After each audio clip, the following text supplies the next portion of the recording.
You're listening to the DCAU Review, hosted by Cal and Liam, streaming on iTunes, Google Podcasts, and at DCAUreview.com. Now, here's today's episode. Welcome to episode 42 of the DCAU Review. I'm your host, Cal, and with me, you know him as my good brother, and the DCAU Review Twitter guru, it's Liam. Liam, welcome to episode 42 of the DCAU Review. This is a significant episode that we're reviewing today. We're episode 11 of Batman Beyond. It's our last Batman Beyond episode for a little while here. Disappearing Inc. This was the episode, trivia note, that got me as a young child, as a 6 or 7-year-old child, banned from watching Batman Beyond. Because Aaron's appearance when he is given the ink formula later in the episode terrified me. That's right. We are reviewing Disappearing Inc. today, if we didn't mention it. Yes. So it's the second Inc. episode, and she's the first reoccurring villain, other than like Blight. Other than Blight, yeah. Other than correct. Blight, she's the first reoccurring villain. So we get a continuation of her story in this week's episode. It's funny. We were talking about. I think this paired with last week's episode. Yes. We got the with scary Spellbinder. bugs last week and zombies that last week, and then this week we have whatever the heck that disformed. And it is pretty disturbing. It is beyond disturbing. Like, even as an adult, you look at it, it's like, in the voice, it's just, like, it's I'm bad. uncomfortable. But we'll get into uncomfortable.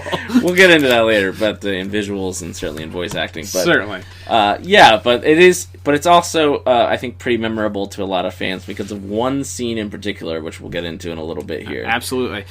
So breaking down our plot, like we said, it's a continuation of Ink's story. We find out she's been frozen in a block of ice for an extended period of time at a cryogenics lab, where one of the workers there has fallen deeply in love with her. Because basically... Because she can't help but listen to his dumb, boring stories. Yeah, in some ways, I feel like it's a little bit like reverse Stockholm Syndrome or something like that. Like, the guy is works there, and he's a loner. He fits the profile of, like, a borderline, like, serial killer type, where he doesn't have much of a life. He goes home, he works, he feels mad because he doesn't get paid for the job that he thinks he should, and he talks and airs all his grievances, if you will, with Ink. So then once she's free, she finds him and decides that he's going to be her accomplice because he pledges his undying love and devotion to her. Correct. So from there, we get her trying to figure out how she can get these chemicals. We learn later on through Bruce's expertise. He's still the world's greatest detective, clearly. Yep. Terry's off like... he's trying to weld the Batcave shut. And Bruce is doing Batman work. Right. And then it's great, as after Bruce is doing the investigation, Terry, you get that Terry is starting to come into his own when it comes to the detective stuff. We talked in the last couple episodes, he's had opportunities to be the Batman detective character. But still, Bruce has been doing this for probably 40 years at this point. Right. And he's clearly 3 or 4 steps ahead of Terry, always, at least in this instance. So... this ultimately leads to a confrontation. Terry gets captured. Ink still holds a grudge against Bruce, so she cons him out of the Batcave, where we get some Bruce fighting as Batman in the Bat-Mech suit. Liam, it's a great scene. Yeah, it's pretty... I hate to start with this as we're jumping into plot, but this is like... the best part of the episode. Oh, no doubt. And as you mentioned, there's good stuff kind of throughout, and certainly we'll talk more about some of the other fight scenes and stuff when we get to visuals. But yeah, this is the moment. I mean, it's set up very early on in the episode. Bruce is giving Terry like a tour of the Batcave, and they walk past this big robot suit. Kind of looks a little like one of the suits from the Kingdom Come graphic novel. Correct. Which I'm sure is intentional. And Bruce mentions that it put too much strain on his heart, which we know from the pilot that he obviously had a heart condition. Right. But I guess this exosuit would have been the suit he wore even after the Batman Beyond suit had been made. Yeah, it was unclear if it was the prequel to the Batman Beyond suit. Yeah. But I think you're right. I think it seemed like he was setting it up to use it later on, because it wouldn't have made too much sense for him to go from the fabric Batman suit to this big robot suit back to sort of a semi-electronic enhanced fabric suit. Yeah, it felt like more like this was like armor to sort of protect his brittle bones. Sort of a la Dark Knight Returns. Yes. There's a little bit of a nod, I think, to that as well, as we see older Bruce in that famous graphic novel, Dawn, the now famous, also used, of course, in Batman v Superman. Yep. Bat armor. Yeah, absolutely. So you have that set up very early on in the episode, and then they do a good job of Inque knocks Terry out in their first fight. She has a chance to either leave him, get away with the chemicals, or to kill him right there, but she is now kind of focused on revenge, and so she chooses to capture Terry in order to so that she can not only kill him, but she also wants to kill the old man who she fought in the Batcave in the first episode. Right. So that, I think, adds a little bit to it. Is the villain's ultimate downfall is that she brings Bruce and Terry together. Which is, that's, I hadn't thought of it that way. That's pretty cool. But her quest for revenge, she very easily could have just escaped. They wouldn't have known where she was. She could have done the full chemical treatment and then gone about her merry way. But her quest for revenge is ultimately what, and also her betrayal of Aaron is also sort of her downfall in the end. But yeah, so it all builds to, Bruce comes, he stresses, you noted, the Shadow at first, and then which is an awesome little nod, because obviously the Shadow was... You're getting ahead into visuals, Liam. You're right. Keep it in the plot. You're right. Stay in your lane. He's wearing a big overcoat and a hat and a scarf. Yeah. It is noteworthy he's not wearing a cane, which is a little bit... He's not using his cane. Yep. So he's just walking around, and then she tries to attack him, and the suit sort of grows out of him, and he rips off the coat, and the bat mask sort of forms around his face. Kind of an Iron Man-like... moment there, and we'll talk more about this in visuals and I don't know if there's going to be anything else to talk about. I know, but we'll go into more specifics of it. They have a fight, is what the important part of plot here. Yes. And then, like I said, ultimately her decision to bring Bruce and Terry together, as well as her betrayal of Aaron, leads to her downfall. Terry breaks the skylight. Rain falls down, and she escapes down a drain and lives thank to God fight that another it was day. a glass ceiling and it happened to be pouring rain outside, right? A big giant dome. A coincidence there, a giant coincidence that saved the day. I really liked this episode. I think, I don't think I liked it as much as the first Inque episode. I think the first Inque episode is probably, thus far, it's top 3. Oh, yeah. In the Batman Beyond episodes. This is definitely probably top 5 so far. It's a strong episode. Inque is a great character. I love her motivation. Yeah. They took, like we said in the first episode, they took the idea of a Plastic Man type or Clayface or whatever type of liquid or however you want to call it, a flexible villain or hero, and made it something unique enough where it doesn't feel like it's just the same thing. We talked about that last week with Spellbinder too, and how well this series did that in taking something, keeping it familiar enough it where rhymes. you feel comfortable. Yeah, exactly. You feel comfortable with it. It feels like it fits in the universe, but it's still cool. Yeah. So she's a great villain. She's clearly a match for Batman as far as Terry is concerned. The fight scene between her and Terry in the chemical lab as she's trying to gather these chemicals to restore her to her human form is great. They clearly had a lot of fun being able to use a character that can, switch and shapeshift into different shapes. And she's crawling up the wall. Let's go ahead and give our scores for plot. Sorry, yeah. We're getting into our animation and visuals. Yeah. I thought, based on the plot alone, the only thing that we mentioned felt a little off was the end scene. Is a little bit played for comedy. Yeah. Based on that, I it just took it down a hair because it was so serious throughout the entire episode. Took it down a hair. I gave plot 9 out of 10. What about you? I'm a little bit further off from you. I went 6 out of 10. For the disagreement alarm. I just felt it's pretty basic. Like basic 9 seconds in, and Aaron we've already established Aaron. Like 2 minutes in, we establish who Aaron is, and that he's a creep, and then he gets fired.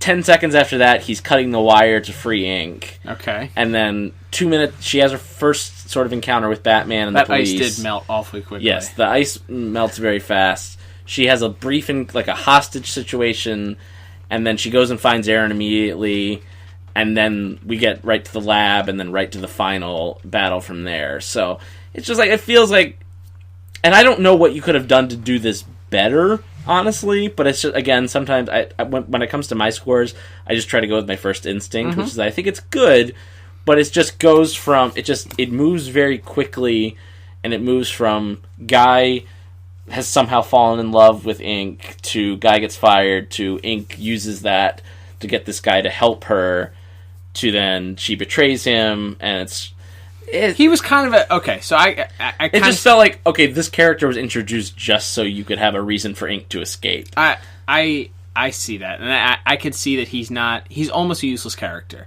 Like the whole episode could the episode have been done without him? Absolutely. Yeah. Inque could have escaped any other way. I think more or less it was just, to me, it showed the ruthlessness of the character. The fact that she used him for her purposes. His one ask was for her to turn him into her, essentially. Right. And she is so cold-hearted that she doesn't just not do it. She half does it, leaving him this literal puddle. Yeah, and it's to me, I thought it was a great metaphor for the character and the ruthlessness and the Black Widow type characteristics that she has. Of doesn't matter who else is in my way, I'm going to use them for whatever purpose, and I don't care who gets hurt. That's fair. I appreciated that. Anyway, okay, that's all right. We are certainly allowed to disagree. It's not very often that we do, in fact. No. That's why we mark it with our disagreement alarm, because it's a seemingly rare occurrence. All right. Now, we've been talking about it all episode. I'm ready to talk about visuals. Okay. You alluded to it a little bit. I alluded it to it a little bit. We both alluded to it a lot, actually. Well, it's such a visually driven plot. It is. Like, there isn't a ton of dialogue after the first few scenes. It's a lot of fight, and then brief talk, and then more fight. Mm-hmm. So, and the fights are really what I think stands out here, and the visuals of Inque's powers, the way she moves. Yep. Crawling up the wall. I mean, there's a scene where she's chasing Terry up the wall, and she looks, she's coming after him like an insect almost. She has, her 4 tentacles crawling, chasing him up the wall at a high speed. She's obviously doesn't spend a whole lot of time in her human form in this episode, so it's her in her Inque form bouncing around, and you talked a lot about the Batman mech suit and the visuals of that, the homage to the Shadow as Bruce comes into the to the arena is really, really awesome. And even we mentioned the disturbing nature of when Aaron gets turned into the half Inque-like creature, and his face is all disfigured and distorted, and it's disgusting. It's really, he kind of looks like, do you remember the episode Sideshow where Seal Boy is in it? He looks like if Seal Boy had been made of butter and left out in the sun or something. Like that's what he looks like. He's crawling around on his fours. He's just his face is all distorted. It's gross. Visuals are another huge strong point in this episode. I don't know how. I'd be shocked if you didn't agree with me on this. I'm giving visuals 10 out of 10. I also gave visuals a 10 out of 10. There we go. You see? Back to back, once you have the disagreement alarm, you also have exact same scores in the next category. Yeah. It's just how it goes. But no, it's for everything we've already talked about. The brief fight that we do get with Bruce and Inque, and there's even more to talk about with that when we get to music, but she sort of ties him up with her arm and basically tries to crush him. As I mentioned, the suit then grows out around him, and they have kind of a really brief fight, and she knocks him down, and then as Aaron and Inque get into like a little scuffle, they knock over the metal post of the boxing ring that Terry is tied to. I think it was a wrestling ring. Might have been a wrestling ring. It's tough to tell. I mean, let's say it's a wrestling ring. And then he's free to throw the batarang at the skylight and bring the rain down, and then she sort of flushes away down the drain of the arena, and we don't capture her this time. And obviously we know she comes back, but right. Definitely it's like she's at large as of this point. And, it's not clear exactly if that procedure worked totally, if she got enough of the chemicals to actually restore her completely, and I think that's actually a plot point later on, right, when she does come back. So there's also like a built-in excuse of why she doesn't just come right back at them once she's able, like, because she's still damaged and she's still kind of falling apart, right, and being exposed to that much water, that much rain didn't help things either. So visuals in this are absolutely strong though, and I think that's obviously reflected in both of us giving it a 10. Absolutely. All right, so let's talk about some music, shall we? Yeah, I know you and I. So we, again, as a reminder, we don't discuss our specific scores, but we did discuss that we both struggled with what score to give this category, particularly because our favorite scene in this episode is accompanied by a classic theme. Liam, you got away?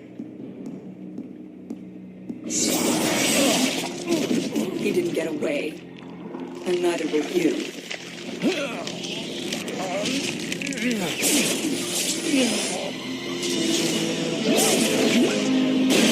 Oh no.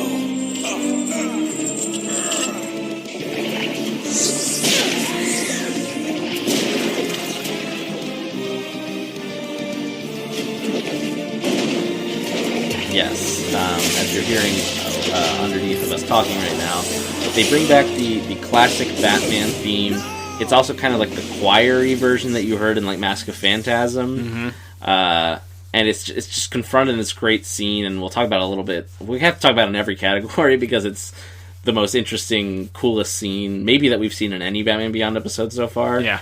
But the music sort of swells at first as the suit grows around him, and then as the helmet closes around his face, and you see Bruce in a Batman suit for the first time, or at least this older Bruce in the bat suit for the first time, and the original Batman theme plays, and it's a little bit, it's not rocked up, there isn't an electric guitar, but there's like a little bit of more drums to it. It's a little faster paced.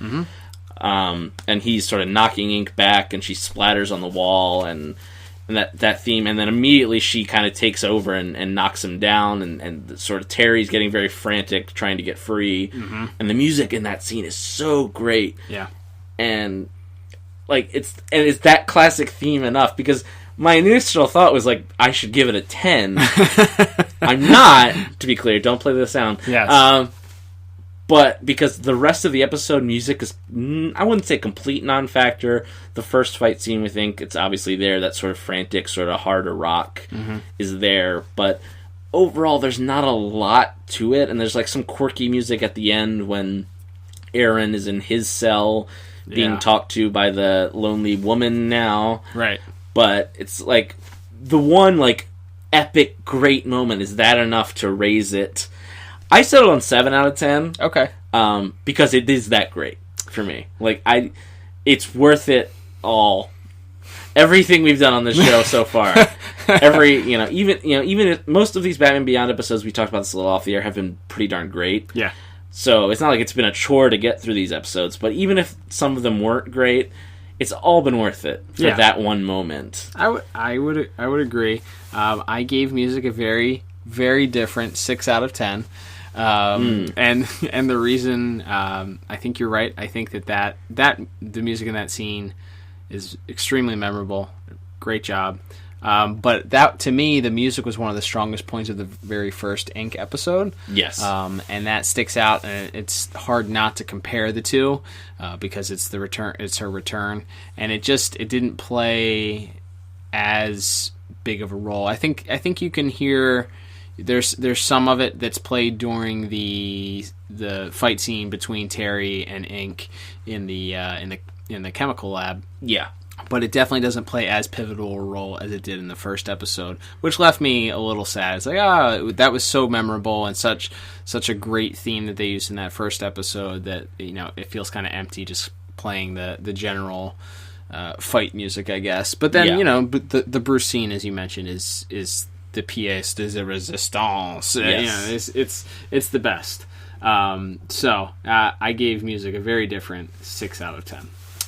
All right, so finally, last but not least, Liam, let's head over to voice acting, where I know we were both surprised to learn we had a very interesting guest star, someone that we will recognize. So let's talk about our players today. Of course, we had the returning Shannon Kenny as Inque, and I think that we talked about it in the first episode. She does a good job. Yeah. The voice effect that they put on her, she's in her Inque form for the entire time. Pretty much. You don't really ever hear her talk. And there's one scene where she's in her human form, but it's really right. So it's brief. Yeah, it's brief, and it's a creepy voice and effective. Of course, it's the Bruce and Terry show. You get Will and Kevin working together a lot on this episode, which I think works well. And then who's our special guest this week, Liam? So the voice of Aaron Herbst, the lonely cryo worker who becomes a puddle man, is one William H. Macy. Yeah, you may have heard of this guy. Yeah, he's obviously he was in Fargo. He's on the show Shameless now. Mm-hmm. He's in one of our favorite movies of all time, Mystery Men. Another superhero movie. Yes, crossover. Where he played the shoveler. Mm-hmm. Very memorably there, but he's been in a lot of things. Yes, clearly, most people will know the name, yes. even if you can't exactly place the face, you definitely know the name. But yeah, it was just so random because, and you mentioned to me like 2 or 3 times while we were watching it. Man, that voice sounds familiar. Yeah. And then we saw the credits. We're like, oh my gosh, it's William H. Macy. William H. Macy. So to that point though, and we'll talk about my score for it. I gave voice acting a 6 out of 10, and the reason why I gave it was because I felt like his performance was a little bit phoned in. Like I don't know what they asked of him. Clearly, I don't know what the direction was for the character, but knowing how great of an actor William H. Macy is, sure, and seeing him in different things and his portrayal of different characters, and just the acting chops he has, clearly, he's a well respected actor. It seemed like in this episode, the character that he played, this guy Aaron, who should have had a lot of passion and been able to sort of do that vocally with this woman that he supposedly, or this woman creature that he loves, supposedly loves. I kind of left feeling like it was like, oh, well, I guess he sort of cares about her. Like the scene where he's declaring his undying love for her and pledging to do whatever it takes to be with her. I didn't get the sense that it didn't feel very authentic. No, to me. His performance is kind of monotone. Like there's not a lot of there's just not a lot of emotion put into any of the scenes. Not really when he's being fired at the beginning of the episode, right? And he's sort of pleading his case of like, oh, I've done good work for you, and he's sort of begging not to be fired. But like everything is kind of in the same tone of voice. Yep. And again, perhaps some of that was on voice direction, what he was asked to do, but. Yeah, I would agree. If you hear the idea of William H. Macy is playing a villain in one of these cartoons, you would think he'd be like a really memorable role, right? And he's not awful or anything, but it's not great. It's not great at all. But I think Will Friedle and Kevin Conroy are both great in this. Mm-hmm. We talked about it last week, where there's a lot of Terry busting Bruce's chops. Mm-hmm. It's kind of the reverse, as you mentioned, where Terry's kind of figuring out the detective stuff, and Bruce already did all the work. Right. Bruce already did while Terry was welding. Bruce is mocking him the entire time about him, welding the Batcave shut too, and he, it's in a way teaching Terry like, hey, your first instinct maybe trust your first instinct, but sometimes if it doesn't, you have to think through that. He goes through the whole, right. It was dark that night, you drive, he busts his chops telling him the way he drives, the Batmobile speed, all that stuff. So, right, trust your instincts, but also when someone else is trying to give you advice, maybe listen a little bit quicker next time. Right. So I thought their back and forth was good. And there's a little first in the Batcave, and then again at the end of the episode where they talk about Terry doesn't buy that the heart condition is what truly made Bruce quit being Batman. And, I mean, as far as we know, his last night was the night he pulled the gun on the guy, and whether or not that's what they were implying here, right, or if there was, another third thing, because I don't really think this is ever revisited deeply in any future episodes or anything in Justice League, so... Unless it was sort of a pseudo-allusion to... the Return of the Joker stuff. I don't know. Obviously Bruce didn't stop being Batman after the Return of the Joker stuff, but was that I don't know. You're right. It seemed like that they were alluding to something that was never paid off there. Yeah, and it's not a big deal because you can always just say he's just never told Terry that story of being so desperate that he pulled the gun on a guy. Right. And if that's it, that's fine. But I would have liked to have seen that delved into a little bit more. And like I said, as far as I know, that's not really ever touched on directly ever again. Yeah. And, Terry sort of makes light of that. But within this episode, I thought their sort of back and forth of discussing that, I thought was really well done. I agree. I went ahead and I gave voice acting 8 out of 10 here. I think, like we talked about, I think it could have been a 10 if William H. Macy was a little bit of a better actor, but which sounds weird to say, but I don't know how else to phrase it. Yeah, I agree. So, I think Will Friedle's really good. I think Kevin Conroy's really good, and I think Shannon Kenny's good.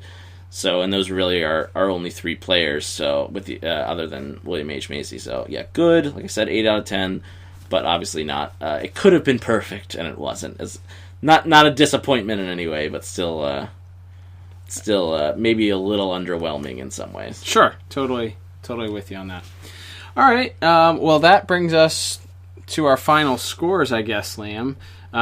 So totaling up mine, I have what turns out to be a 31 out of 40, which is a very respectable number. What I look at you and you are making a face, so something tells me you may have either a similar or the same.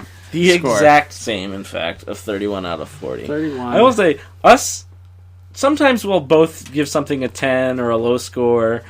Very rarely do our final scores match up perfectly. This is true. Absolutely. I'd be curious about how many times that's happened exactly so far. I mean, off the top of my head, obviously it happened on Heart of Ice. Right, 40 out of 40. And there might be 1 or 2 other, but I'll do some research and tweet that out later this week. But it's it doesn't happen too often, but... Again, it's not really a complaint. We were talking about this a little bit off the air, but if you average out our scores for each show, Batman Beyond is, I think, far and away has been the most consistently good to great as far as this first season goes. It's really focused.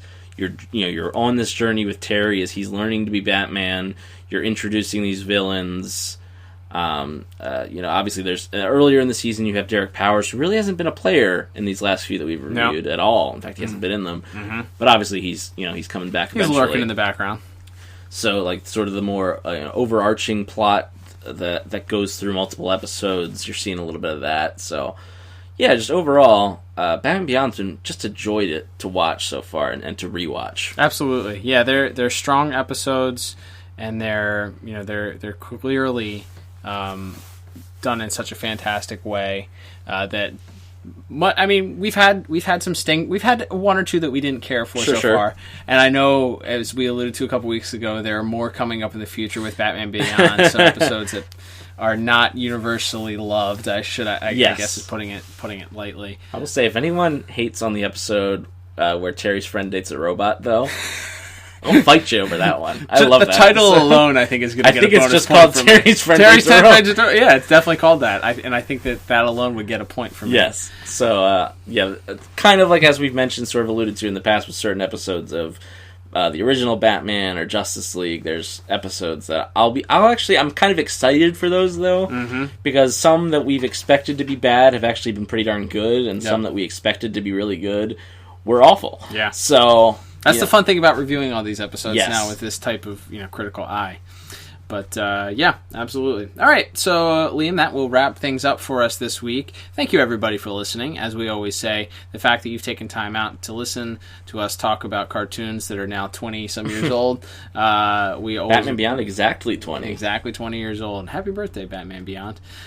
We are excited. We mentioned last week's episode. We are, as the page of the calendar turns, Liam, we will we will move away from Batman Beyond for a time and head back to Justice League, back to the past, I guess. Yes. Head back to Justice League and do some of our favorite episodes from that, as that leads up to the release of the Justice League versus the Fatal Five movie that is being released actually the final Saturday in March, which will be when we'll release our review that day. It'll be probably a little bit later than our normal start time. Yeah, it'll be a special event. How about that? But we're excited for that. Super excited for the latest addition to the DCAU here coming up. So super excited about that. So next week we'll be diving back into some Justice League. Super excited to get back into that.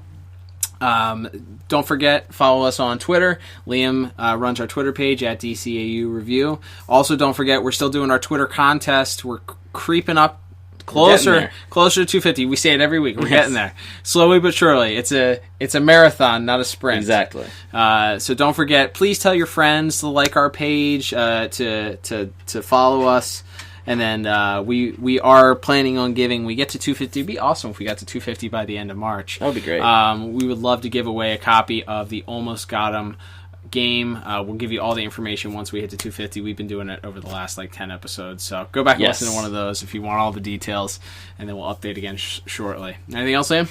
No, I think as always, love feedback. Love to hear. Was there an episode of any of these shows that scared you as a child? Yeah, not necessarily that banned you from watching it like me, but was there an episode, did this episode or the Spellbinder or maybe one of the Scarecrow episodes, was there an episode of any of these shows that scarred you as a child? Feel free to tweet me with that, or obviously any thoughts on this particular episode or any of the Beyonds that we've been talking about. And as we mentioned, we're not going to be going in exact order with these Justice League reviews in March. So if there's a specific episode we're not doing Unlimited now, we're just doing Justice League. But if there's a specific episode that you really want to hear us review while we're doing Justice League in March leading up to the big Fatal 5 review, please let us know. We'll take some suggestions. Yeah, we're open to suggestions on this. Absolutely. All right, so that'll wrap us up. I'm Cal. And I'm Liam. And we'll talk to you on the next episode of the DCAU Review. Goodbye.